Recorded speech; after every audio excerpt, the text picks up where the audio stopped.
Hope you are doing well. In my previous video, we spoke about the capacitors and I told you that I'll cover the RC part here. So in this session, I'll cover the RC part. Okay. Now, have you ever wondered what is this and what is this? What is the difference between these two? So in electronics, this is used and not this. You must have seen motherboards where you have multiple capacitors. You don't have a battery there. So the reason behind what we use capacitors is capacitors store charge and dissipate charge at a faster rate, and that is known by the RC constant of a capacitor. That is also known as charging and discharging of a capacitor. This is not possible with a battery, because of which this is so prevalent and so used in the industry, and this is not. Now, going ahead, what I have started now is I'll be asking a small question at the end of my lecture. This question will test your knowledge, and I suggest you give your answers in the comment, and I'll appreciate if you do that, and I'll give the answer in the comment. Thank you guys. Let's get started with the video. So this is the general schematic of a charging circuit, where you see a switch which is connected. The one switch is set on, the capacitor charges across the resistor. So we'll come to the equation of charging, where Vc is equal to Vs 1 minus e raised to power minus t by Rc, where Vs is the voltage applied to the circuit, R is the resistance, and C is the capacitance. Rc is also known as tau. So this is the equation which has been derived. No need to worry about the derivation. This is the equation which is required for charging of the capacitor. So now comes a small illustration where when the charging happens, the current increases and the current drops when the capacitor is fully charged, and the voltage of the capacitor is equal to the voltage of the source. This is the illustration you can see. Now moving ahead is an example where a 50 volt voltage is connected to a 8.2 kilo ohm resistor and a 0.01 microfarad capacitor. Now we want to find how much is the voltage at the capacitor at 50 microseconds. So use this formula, and at 50 microseconds you get a voltage at 22.8 volts. So this is the way you calculate, and this is the graph. Initially you see the current is flowing at a higher speed, and voltage increases, but when you reach the time constant as 5t, the voltage becomes constant. So this is the graph for charging of the capacitor. Same thing when charging of a capacitor happens, then the current increases, but since the capacitor starts charging, the current decreases. And then this is the graph to show that the way the current behaves. Now if you see the RC charging table, the value of tau is given, and then you should see the percentage in which the charging happens. So you can check that. Now we'll talk about the discharging of the capacitor. If you see in the diagram, you see when the source is disconnected, and then the capacitor starts discharging. Please also see the graph, and the discharging equation is Vc is equal to Vs e raised to power minus t by Rc, where Vc is the voltage across the capacitor while it is discharging, Vs is the supply voltage, and t is the time, Rc is the tau value, as we discussed. Now we'll go to the experiment and give you more details. Start with the practical session where tau is equal to Rc, which we had discussed here. So tau is the multiplication of R and C. Now we'll come to the circuit here. If you see, I have taken a resistance R, which is a 330 ohm resistance, and the capacitor is also there, which is a 10 microfarad capacitor. Okay. Now this is the circuit which I have created. Now we'll go ahead with the calculation of it, and then I'll show you the whole setup via this oscilloscope and this circuit, and we'll try to derive something. And also at the end I'll have a question for you. Now if you see, I have done the calculations here. C is 10 microfarad and R was 330 ohm. So what is the value of tau? R into C, which is 3.3 millisecond. Okay. Now we know the charging equation. We know the charging equation is Vc.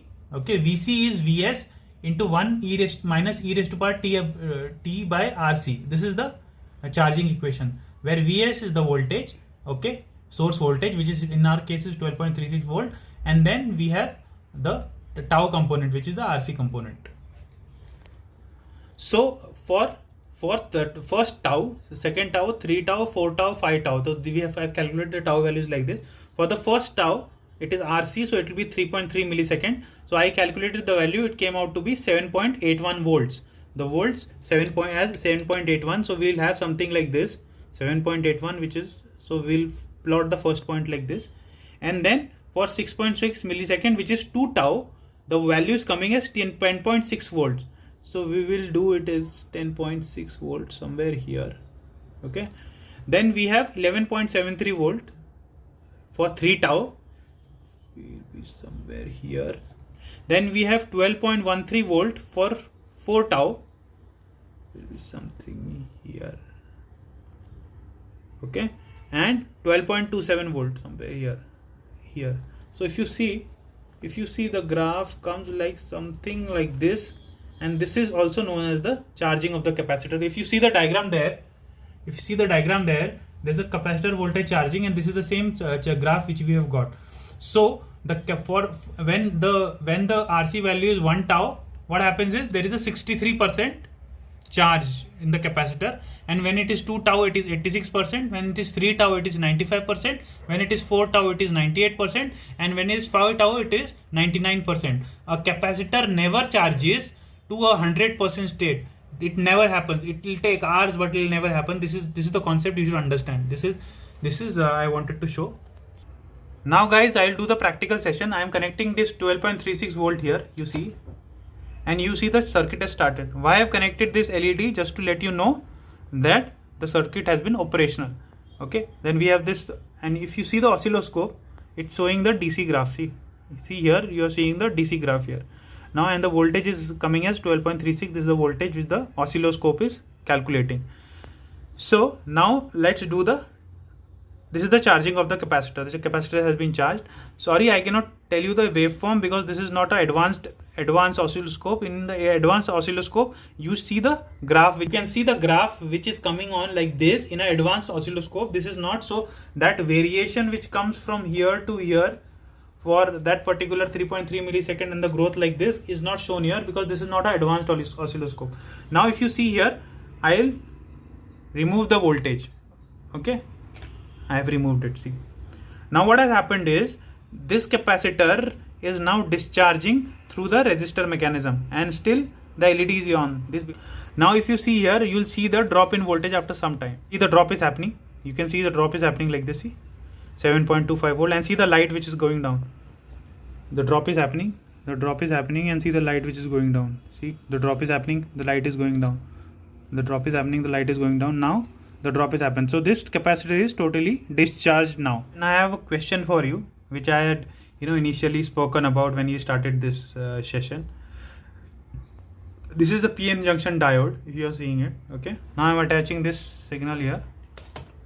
Oh, see, nothing is happening. This LED is not glowing. See, it's not glowing. So my first question is, why is this LED not glowing? This is my first question, and let's remove it now. Now I'll remove this diode. Okay, I have removed this diode. Okay, now let's see whether the LED glows or not. It is glowing. See, now. So guys, my question is, when we connect this particular diode in a PN configuration, why does this LED go off? Please answer this question in the comment box. We'll make it more interactive, and I'll try to come up with more questions in our coming sessions. Thank you very much. Thank you guys for watching this video. If you like my video, please like, share and subscribe my video. In the coming lectures, I'll speak more about capacitors, and we'll talk about capacitors in the AC circuit. Thank you very much guys.